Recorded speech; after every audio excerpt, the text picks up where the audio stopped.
disease sites like ovarian cancer. So this is just in detail about the sequenome panel that we used first of all, that we created to begin with. And as I said, we were looking at 279 mutations in 23 genes, and the genes are listed here. And when we use that type of panel to look at ovarian cancer, you can see that we pick up specific mutations in red, such as KRAS mutations, BRAF mutations, KIT mutations. But the mutations that we're picking up are really, they're limited by what's on the panel. So for example, we know that P53 mutations are very frequently seen in high-grade serous carcinomas. They're not detected here because it's not on the panel. So we can only pick up what we're interrogating, what's available on the panel. When we move to the bigger panel, which is the one here, and again, it allows us to look for over 700 mutations in these 48 genes. Now you see that genes such as P53 are on this panel, other genes that are more relevant for ovarian cancer, and so and they cover a lot of different pathways, as I've listed here. So a lot of those pathways that I told you were dysregulated in many of the types of cancers that we look at. And so we now are able to begin to cover more of the different types of mutations that may actually be present in a tumor type. And so when we do that now and use this bigger panel to look at ovarian cancer, we find that we do see quite a few more mutations. And really what this is telling us is that if we want to get a good look at what's going on in ovarian cancer, we have to make sure that we're targeting the right genes. We have to make sure that we're looking at the right subset of genes. And if we don't know what that subset is, then our panel had better be big enough to give us information about that and to begin to actually improve our knowledge based on the biology of ovarian cancer, especially the different subtypes. So when we compare the Sequenome and MiSeq platforms, we find that about 83% of our cases, and this is just all cases, not necessarily ovarian cancer cases, will have 2 or more mutations, and this is in comparison to only about 40% of cases using the Sequenome panel. So what we have found with using the bigger panels is that we do get better resolution, we get more results, but it also costs more. It takes longer because we have more data to look at. It's much more complex to analyze the data and to interpret the data. It does allow for discovery, so we're able to actually identify more genes that we perhaps weren't aware were involved in something like ovarian cancer, or were not involved at as high a rate as we're seeing. And it also allows us to just look at the big picture, so we're able to get a better idea of what's going on in a single patient's cancer. So when we are developing new tests in the diagnostic lab, it really takes us a long time to try to figure out exactly how we should approach it for specific disease sites, because it's a lot of investment in time and money to do this, and the technology changes very quickly. But for a clinical diagnostic lab, we have to spend a lot of time validating our test and then implementing it. And so you don't want to keep changing your tests because it takes you too long to actually go through that whole validation phase. So anything that we develop, we'd really like to try to use for at least a couple of years because it takes us 6 months to a year to actually put a test together and validate it and then begin to offer it.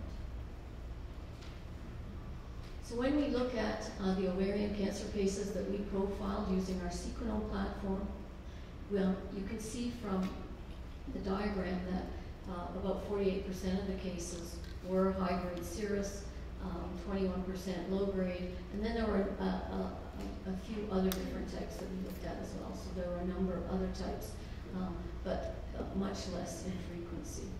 But when we look at the mutations within those different subtypes, you can see that the high-grade serous, for example, we're not seeing a lot of mutations in there, and that's because of the platform that we're using and the size of the panel that we're looking at. And when we look at the mutations that we see, of course, we're going to see what we've got on the panel. So we see a lot of KRAS mutations, BRAF, PIK3CA, those are the mutations that we had targeted on that panel because we knew, for example, for cases like breast, there were targeted therapies for mutations, for those types of mutations.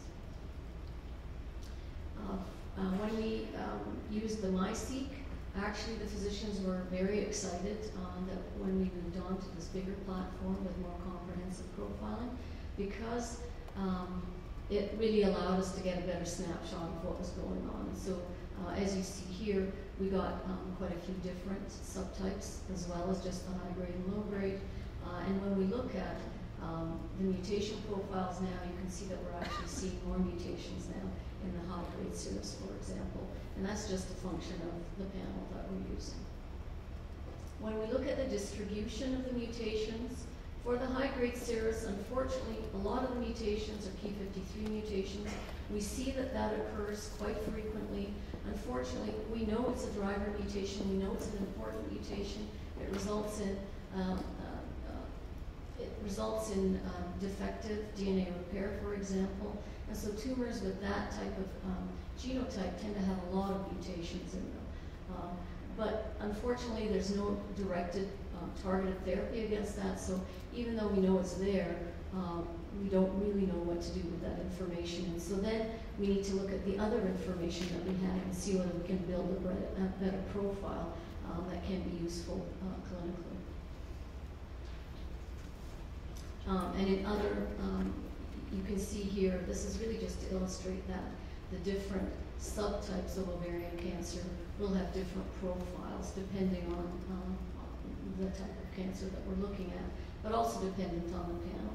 And so I just want to bring you back to this to really emphasize that we still have a lot to learn about these tumors because we know that there are a lot of mutations that we're currently not looking for, that we should be looking for.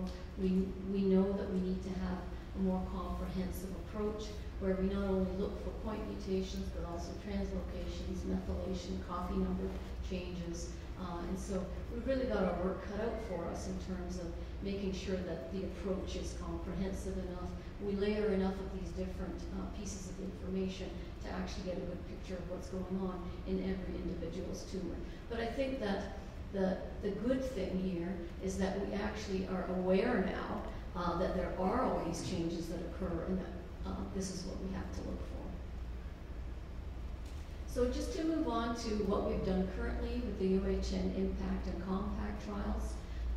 So the background for this was that we realized that because of our ability now to more comprehensively assess patient tumors and because of the availability of a lot of targeted drugs, that we were really going to be able to do something currently for patients with advanced disease. And so we were very keen on being able to utilize our technology, at least in the clinical trial setting to begin with, to be able to try and genotype patients with advanced disease, and then we can use that information to help determine what the best clinical course, best therapy for them would be. So IMPACT is an institutional-wide program to identify patients with genomic alterations who can be matched to targeted therapies. And to begin with, we chose patients with advanced disease of breast, colorectal, gynae, non-small cell lung, and so on, as I've listed here. The lab actually just uses archival tissue, so we take tumor tissue that's already available, and it's paraffin embedded, available for us to use. We cut sections from that tumor and we extract the DNA from it, and then we use our genetic technology to analyze that tumor tissue and to look for the genetic changes that are in those tumors. We also extended this a year later to patients in community hospitals, so 500 patients per year in community hospitals. So they have to come to PMH just once for the consent, and then we get their tissue from wherever it is, we test it, and we send the results back to their physician, their medical oncologist at whatever center they're at.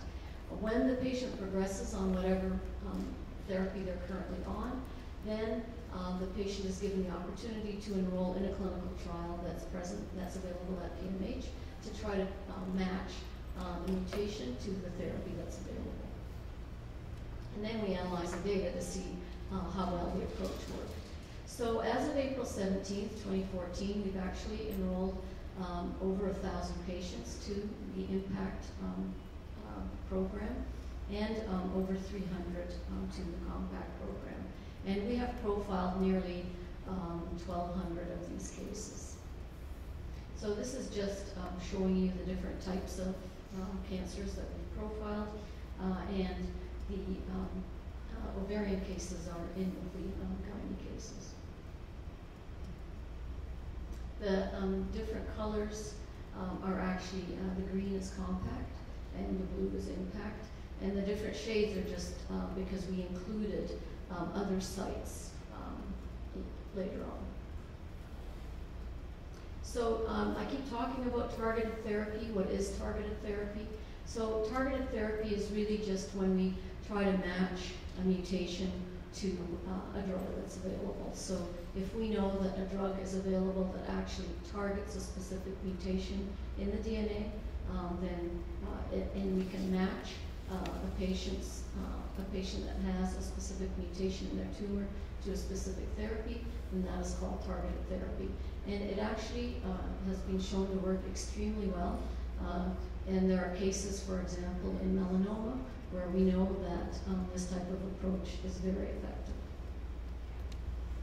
There are a lot of drugs out there now that do use this approach.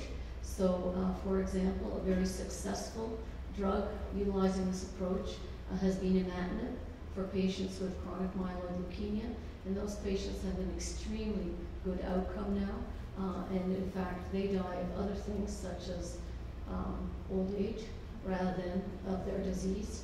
And it's actually really a poster child in terms of the efficacy of something like targeted therapy in this approach.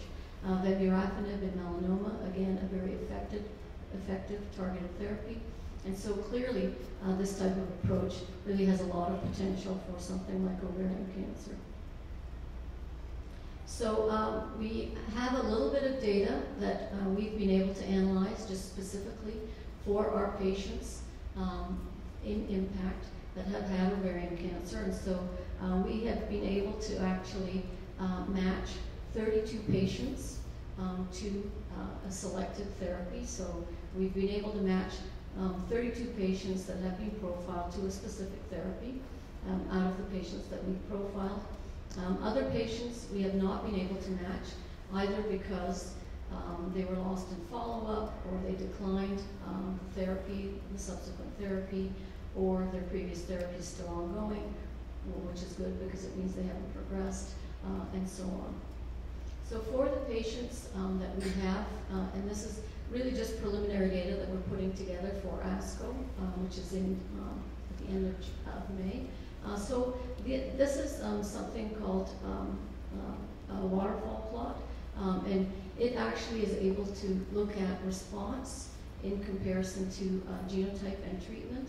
And so if the bars go down, the lower they go, the better it is. So that means that we've seen a partial response, and we've seen tumor shrinkage. So when you look at over here, you can see that we're seeing tumor shrinkage here, and here the 0 means no tumor shrinkage or tumor growth.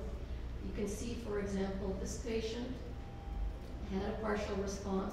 Tumor shrank by over 60%. This, whoops.